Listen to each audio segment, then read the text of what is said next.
Good afternoon, Dr. Lina. I would like to introduce you first to our auditorium.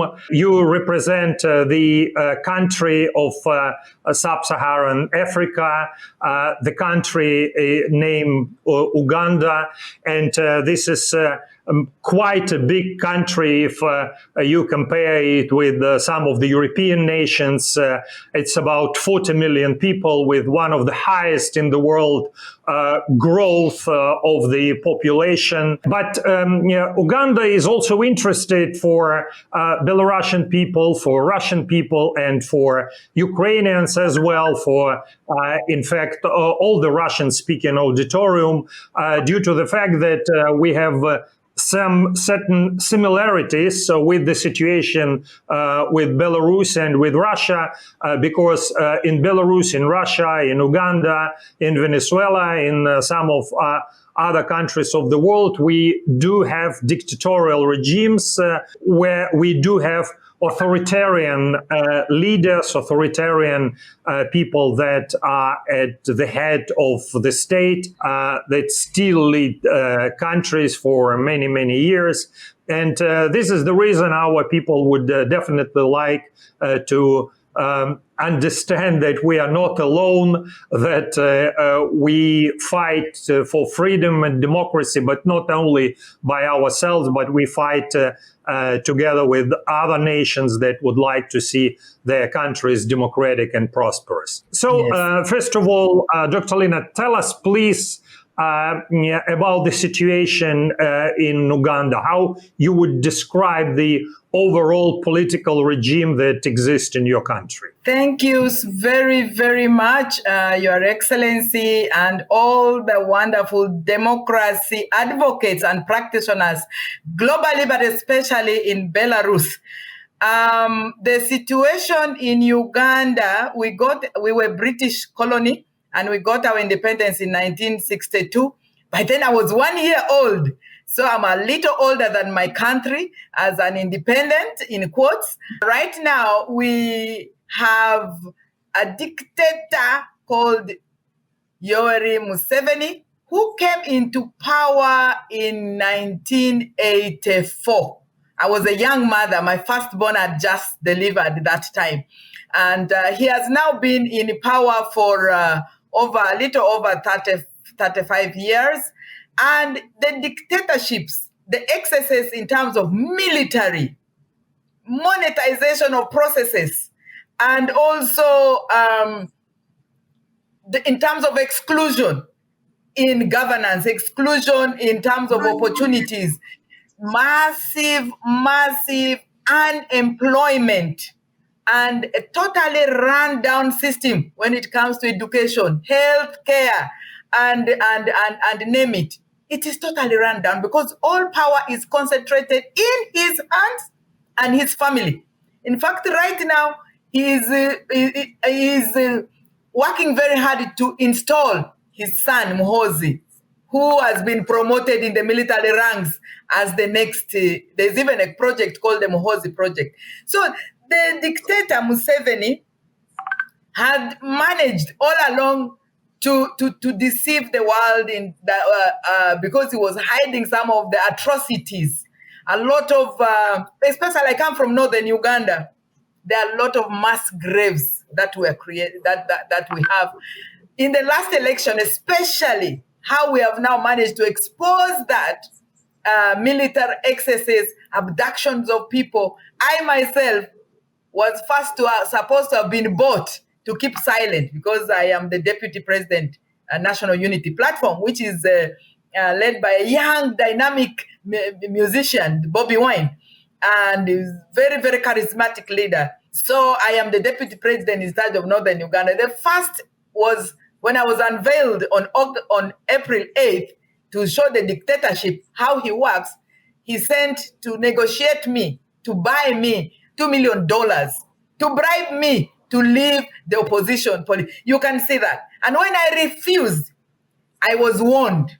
I was warned that I would be abducted and I would be killed or bumped off. So I was actually arrested and almost murdered. But power of the people, democracy is about power of the people. You yourself had to run into exile. You were imprisoned. Why? Because you're a voice of dissent. Dictators, all dictators, black and white, in Europe, in Africa, do not want the thriving of the voices of dissent. They do not want. They do not want even to hear there's an opposition. We have been branded as hooligans, as people from the ghetto, people who have no. So there is so much. And the abductions, the last presidential campaigns for 2020, 2021 elections, my political party's president, His Excellency Robert Kyagulanyi Ssentamu, whom we believe very strongly, there's even evidence, and even U.S. State Department acknowledged he won that election. There's actually a report, it is entitled Rigged, which was compiled together by Dr. Nico, a Dutch supporter, which shows how the elections were rigged, and the many people who were murdered pre-election, during the campaigns, post-election, and even up to now, people are disappearing. There are so many people disappearing. So, fast forward, my own husband is a missing person, because in the year 2001, when the first strong political opposition came, led by Museveni's own Bush war doctor, Kizza Besigye, my husband was his national campaign manager. He's a missing person to date. From the August 14, 2001 to 2022, that is 21 years, a missing person, missing. And I have 5 children with him. So I was inspired, and I was arrested, by the way. I was arrested and charged for treason. That was 2002, 2003. But of course, there was no evidence of that. In that time, I was not politically active. I actually had opposed my husband going into politics. However, the excesses has deteriorated so much. There is now no respect for human rights, no rule of law. We are ruled by law. We are ruled by law. And that is what is happening in Belarus, incidentally. That's what is happening in Belarus. That's happening. What is happening even here in our neighborhood in Rwanda. No opposition survives. State agencies, military descends in a civic space of election and campaigns. We had to be wearing bulletproof helmets, bulletproof vests during election campaign. Very horrific. Very horrific. And up to now, young people, very many young people are in safe houses. These are military detentions. Very many, we are talking of hundreds. And another one was when our presidential candidate then was arrested in Luka. The country descended in 3 days. Hundreds of people were murdered by military. Murdered. And that's what is also happening. So the prisons, and these people are being tried in military court-martials. I am here with the Constitution of the Republic of Uganda. In a democracy like Ghana, there is respect for human rights. There is due process. Due process. Kenya has just gone through elections, and that's now the fourth president or so since Museveni came to power. Okay? And so in Africa, we have a good example, a fair example that I would really relate to is Ghana. Dr. Lina, well, just before moving to good examples, well, definitely we would like to know these examples, but I would like to focus on one thing, because you mentioned that the power is in not only in the hands of Museveni himself, but also in his family. Yes. In Belarus, when Lukashenko were running for the president in 1994, one of the major topic on his agenda was to fight against corruption. Now he appears to be the most corrupted person in Belarus and probably in the region, because if you are a dictator, you do not have anybody who can bring you to responsibility for the corruption. And therefore, he builds like 19 residences, a huge amount of cars, personal airplanes. I think he spent a day probably for his food more than people can get in 1 year the salary. So, he's the most corrupted. And as far as I remember, your president, Museveni, your dictator, also had an agenda when he was coming into power to fight the corruption. Is he corrupted now, or he's clean in terms of corruption? Because, just back to the times of the Soviet Union, we had another dictator, Joseph Stalin. You probably heard about him. Yes. But, he was very brutal. He was very brutal. He killed a lot of people. But personally, he was not corrupted. When he died, it was only, 1 2-bedroom apartment that he left to his family and nothing else, just left after his death. So the system that he created was really very, very brutal. However, personally, he was not corrupted. He was a fanatic, communist fanatic, and, just thinking about how the communists can win all over the world, but he was not corrupted personally. Lukashenko is very, very corrupted, And how about your current president who came to power with the agenda to fight with the corruption? Thank you so much. The corruption levels in Uganda, in the government offices, in whatever public sectors is unprecedented. It's official, actually. It's official. Although he has gone ahead official. and... You're talking about corruption is official. Could you explain it, how it can be?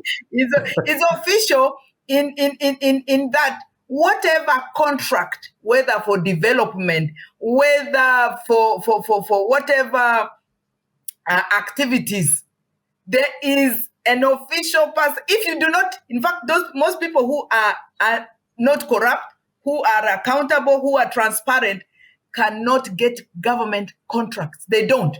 We have evidence for that. And 1, 2, there is the office of the IGG, the Inspector General of Government, like the Ombudsman. When the current Inspector General of Government, the Honorable Betty Kamya, was the land grabbing, and there was an investigation about that rampant corruption. And she was going for the president himself came and said, please leave my investors alone. And most of these investors are coming from India, from China, So he calls those who are grabbing land, those who are paying a lot of, kickback. They call it kicking back. It's a whole system where this corruption, people are official. That's why I call it official. That's why I call it the police, the judiciary. You can't get justice in court because he has strategically put his appointments are all by him, all for judicial officers, judges of the Supreme Court, judges of the High Court, judges. So there are all the reports about this official entrenched corruption. He himself is very corrupt because he defends the corrupt institutions and people. He has come out very, very, very, very vividly to defend the corrupt people. 2, he calls those corrupt people investors. He calls them investors that they are not actually corrupt. And then 3, where there's evidence around, for example, the permanent secretary now for the judiciary, Paul Bigirimana, he was in the office of the prime minister where a lot of corruption happened in the refugee, handling of the refugees, South Sudanese, Somalis, and so on. There was so much of it. When we went to demonstrate as the women of Uganda around against this corrupt ministry official, he was transferred to Ministry of Gender. Now from there, we are doing all this with evidence. He is transferred to Ministry of Justice, the most corrupt permanent secretary. And now officially even all these, yes, it is so sickening. The person who fought against corruption when he was running for the president, appeared to be the most corrupted person in the country. So this is, Absolutely, you and know, just promoting that one of the corruption. characteristics of an authoritarian regime. And also, I noticed one more thing in your country, that they were about 7 prime ministers at the time of the ruling of Museveni. So, Yes. definitely the economic system is inefficient under dictatorship. That's what we know. Absolutely. Normally in our country, Lukashenko blamed everybody except himself for economic failures. And he changed 10 prime ministers within 28 years of his staying in power. 10 prime ministers, now is the 10th one. So, and he blamed all of them for economic failures in Belarus. It was not about him. It was governors that was that they were at fault, that the provinces are not doing very well. Ministers, prime ministers, everybody is responsible for poor economic performance of the economy. What is it the same situation in Uganda, that Museveni dismissed the prime ministers because of their poor performance? Yes, he not only dismisses, he frustrates them in public. He gets whether it's the minister or the prime minister in charge of a specific ministry, for example, the health or agriculture in a specific, he will pick them in public and tell them to answer. And yet it is him as a person who has created that difficult situation, because we have a failed system. We don't have a system. We have an individual, Museveni, who is, ruling Uganda like a personal property, not even like a family, but like a personal property to him. And for example, the oil process, he was calling it my oil until recently, when the opposition leader, his documentary was released, and then EU has withdrawn from funding it. He has called it our oil as Ugandans. He even says he's working for himself and his family. So that level of impunity of God, his own brother is in charge of money. They call it the Operation Wealth Creation, but it's a scam. They tell people, oh, we're going to give loans to youth, we're going to give loans to the women, poor women, and in the rural areas. But the corruption is so much that nothing is actually happening. What is only happening recently, you could have followed it. All musicians were stopped from performing during the time of the COVID. They all went to Gulu, northern Uganda, to the wealth creator. That's the blood brother of Museveni. To get money. And we're talking of hundreds of musicians from Kampala descended in Gulu. So everything is about just him and his family. His own wife is also a minister. First of all, in charge of Karamoja, now in charge of education. So it's just him and the family. And his own son is in charge of the elite military, that, in quotes, that actually is in charge of all and responsible for all the abductions in Uganda. All. They call them the special SFCs. Yeah. Very brutal. Very brutal. They shoot to kill in broad daylight. I was abducted by them. I don't know what saved me. I don't know, because they were telling me they abducted me to shoot me. But somehow they drove me to a remote military detention and imprisoned me with men. With men. You know? That's the level of impunity. No responsibility or respect for any voice of dissent. The corruption is at another level. Justice is sold. And then, the whole process. And then systems have totally broken. You can't go to a hospital and get even aspirin. You can't. It is so terrible. Education. There's a verb I usually use, that we and you, our times, we went through schools. we learned, we were educated. But now schools are going through people. You get graduates who cannot even write an application letter because everything has failed. Hospitals, people are dying. In fact, during there's a lady who needed oxygen. That was in Hoima, needed oxygen because during the time of the COVID. Corruption. The health official needed 40,000. That's about $5. That's about $5 or so. And the husband didn't have it. These are people from a rural.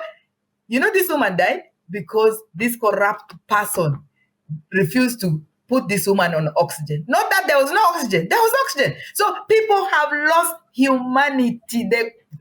The system has totally failed us. Human beings no longer. Well, you know, just when you're talking about this situation, I have a feeling that you are explaining me the situation in Belarus, about the level of corruption, about personal wealth management. You know, just he also has the same, the so-called presidential fund, that nobody has access towards this fund.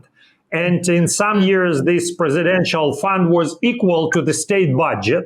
And this money is only for his personal use, you know, just so it's basically very close. And again, you know, just it's like you give me an interview, you are telling me about the situation in Belarus. So that's really interesting. But again, you know, just in sub-Saharan Africa, what countries can you tell that have similar system with Uganda?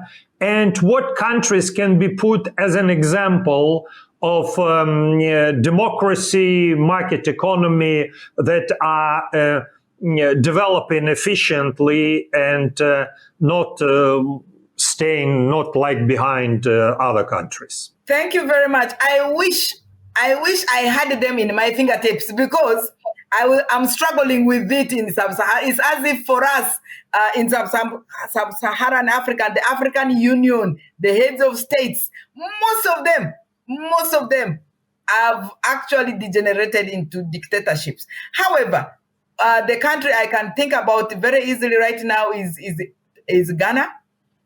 They are a very stable country, regular elections, respected, among others.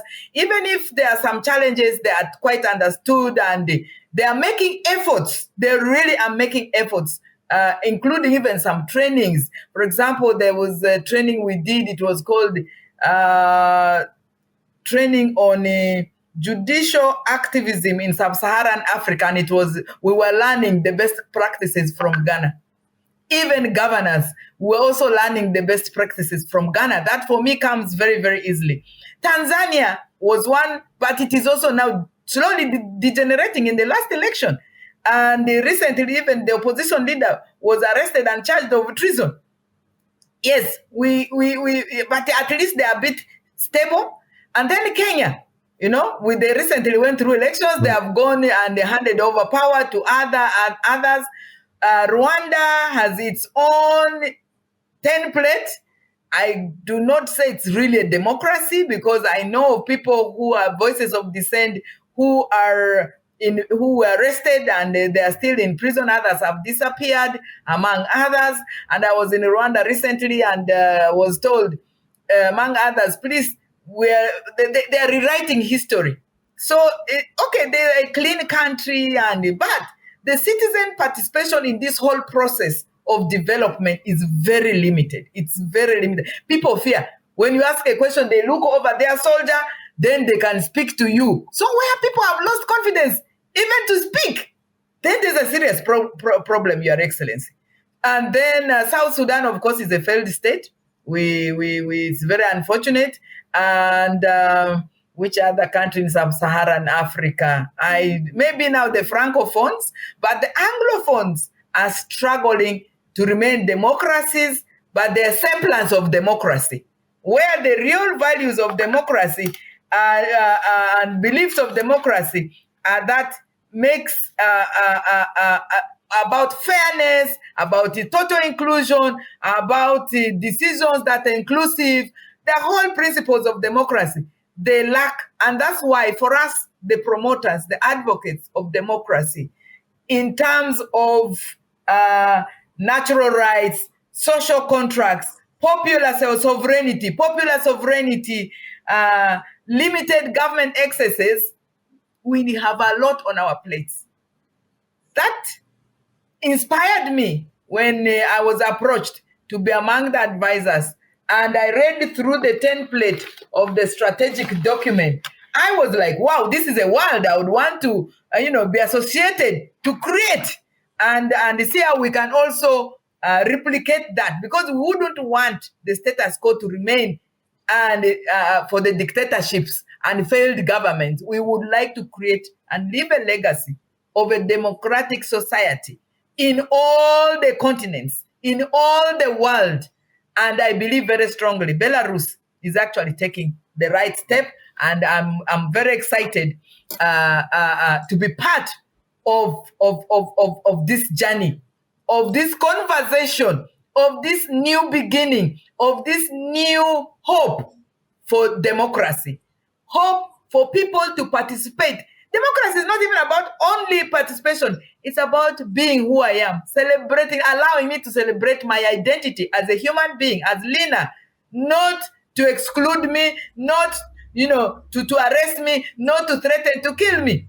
And for me, in sub-Saharan Africa, we have limitations, especially Anglophone, but there are some of them who are really like Kenya, like Ghana. Nigeria is also struggling. Tanzania, we hope they can continue to be progressive and forward-looking, especially. But I've just also seen some of they have just made some changes, and some of the outspoken ministers have been dropped. So it's a very concerning situation. Me, I'm never scared, but I'm concerned. So the only thing we need to do is continue to put in place our own template, our own DNA when it comes to democracy without compromise globally. Yeah, thank you for your inspirational words. Definitely, you can inspire or aspire, I don't know, just many people in your country, and not only in your country, but in neighboring countries of Africa and in our continent also. Thank you for what you have done and what you do. But also one more question I have, probably a couple of more questions, but one question that is related to your previous statement is, why do you think dictators are afraid of genuine elections? Why they always act the same way, arresting their opponents, put them into prison, or sometimes killed? You mentioned even your husband disappeared, but we also have in our history many people that were disappeared, and nobody knows where are they. Maybe the number of these people are not that big as in your country, but still the methods are very the same. So what is your opinion? Why dictators do not or are afraid of genuine competition of ideas? Why they are afraid of elections? Why they are afraid of referendums? Why they are so coward in terms of confronting with the ideas of some other people? Thank you so much.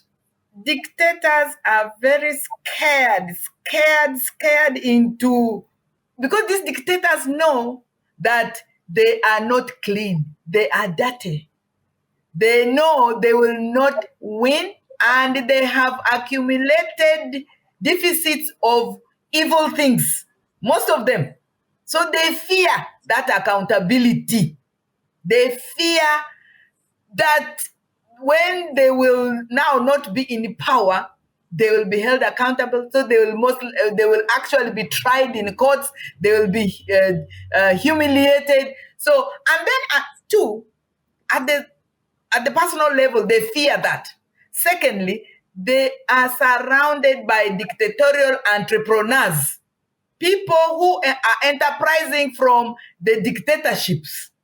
And we call them the dictatorial entrepreneurs. These are business people. These are supposed to be investors. These are people who are shrewd, crude, and have no social humanness in them.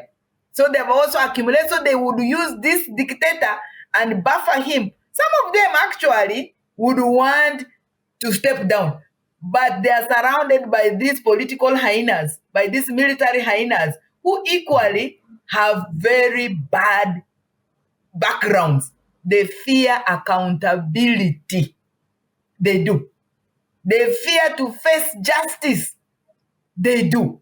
They fear that loss of the power. Then they have no respect for the decision of the majority, for the decision of citizens. They have no respect. They have lost it all. So their humanness to reason totally is erased, and they are blinded by this abnormal power. So they will do whatever it takes to avoid accountability. They will take whatever it takes to let the world, to let the citizens know all their wrongs in the past. That is at the forefront, because almost all of them have committed atrocities to unprecedented levels. So they rather cling to this power at all costs than give it to people like you and Lina's, who are going to listen to the citizens, who are going to build, to the countries into development, among others. They just fear. They're just selfish and criminal. Criminals run away from their own shadows. So accountability is one of the shadows they wouldn't want.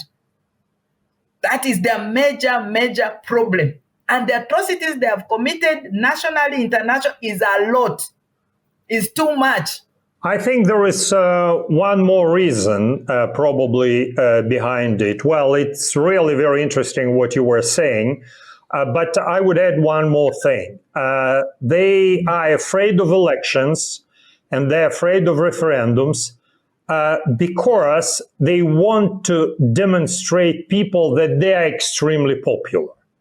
And they cannot rely only on a brutal force, but they need to show that they have a mass support of the people. Therefore, they're never allowed to count votes. And, just this is the reason. And people sometimes they're not sure. Maybe they're really popular. It happened in Belarus for the first time in our history that we put this guy on test. And he still said that he won with overwhelming majority. 80% people voted for him. However, Belarusian people and the whole world was able to see that hundreds of thousands of people went to the streets only in the capital. 350,000 people went to protest against the rigged elections. And altogether over the country, it's more than 1 million people went out to the streets. It's the country of 9.5 million inhabitants, people. So it means that practically everybody are against him. But now we are planning to have this online election. But again, just there were no real results because the Central Electorate Committee that belonged and was appointed by him, they announced the result that they were instructed to say. They were fake, definitely, results, but nobody knows the real results.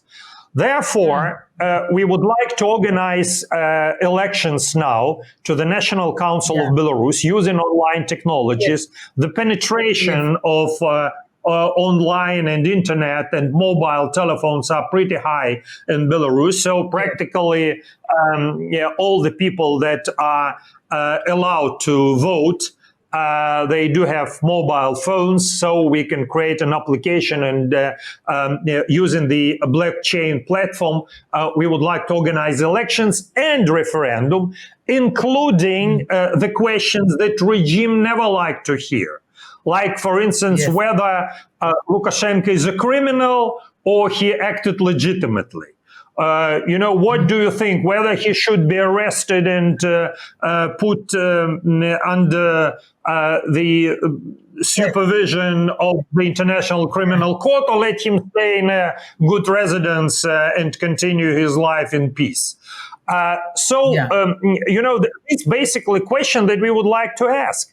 And it will create the impression among law enforcement agencies. I mean, I cannot call them law enforcement agencies, just enforcement agencies, because there is nothing to do with law, just what they do. The bureaucratic machine, but the idea that we have now is just to show the people the real picture of attitude of Belarus towards him. So this is basically this idea, and we are very grateful that you are ready to become a part of this effort, national effort, but effort that can be a good example of, just how to use modern technologies in order to depose the dictatorial regime.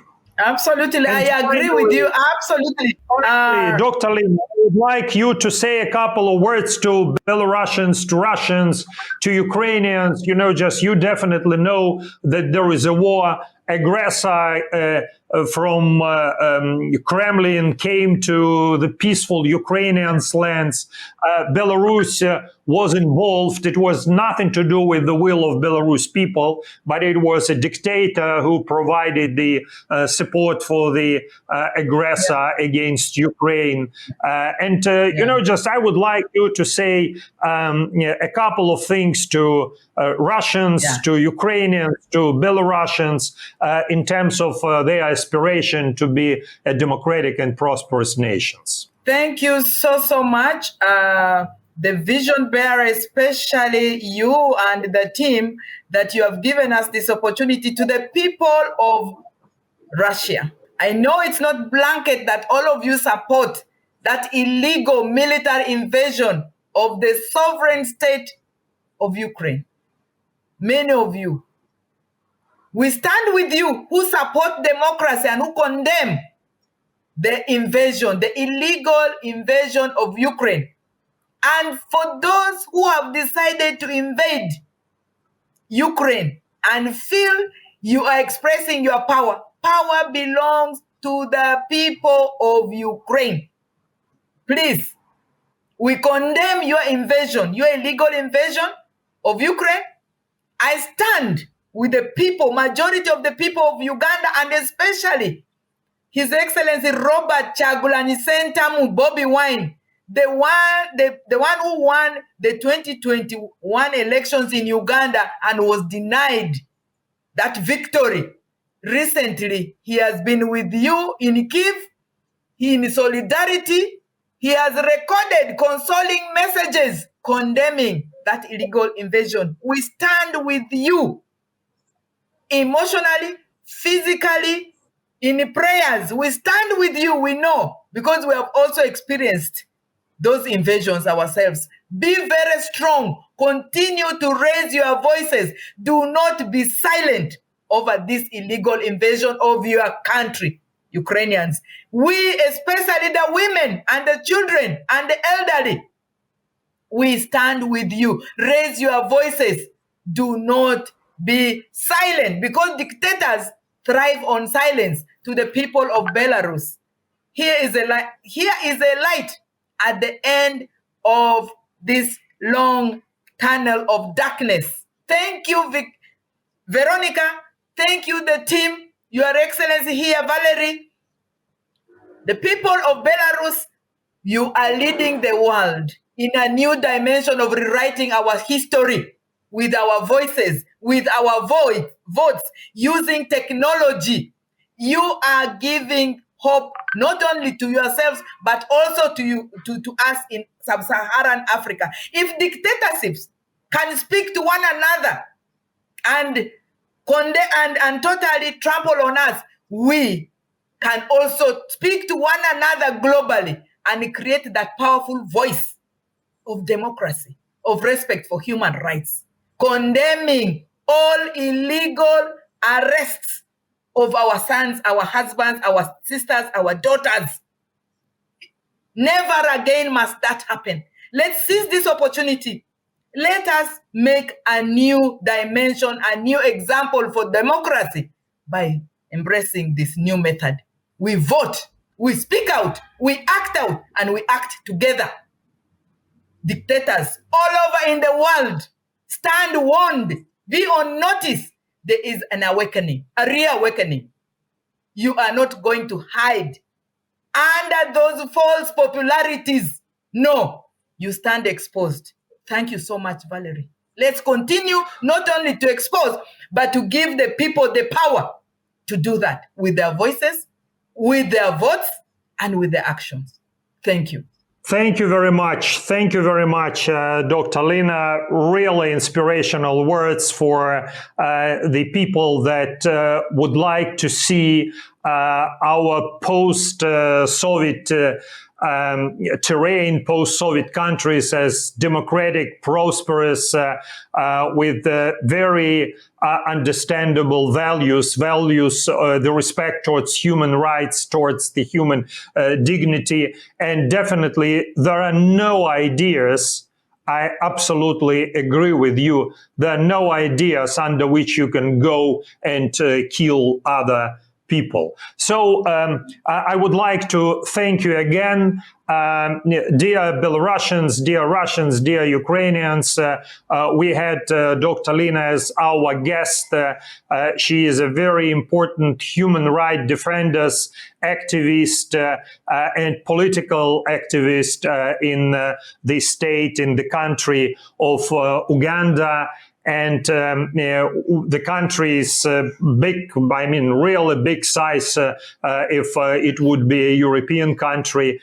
And again, thank you very much. And let you be staying in touch, and let we continue our efforts to change the countries. And, you know, just I do have one of the friends in Germany, and he said that if I can invest in change 0.1% or 0.0.1%, I can change the situation in Belarus or in country where the dictatorial regimes are, I will be happy because I will feel that I haven't spent my life for nothing. That's, you know, a really important, really strong message. And also, thank you for your efforts. And again, Dr. Lina, let we be staying in touch. Thank you very, very, very much. And we conclude by also quoting what Mother Teresa said, let's continue to do the little, but with great love and with resilience. Thank you. Thank you so much, Valery. Thank you. Thank you so much, the people of Belarus.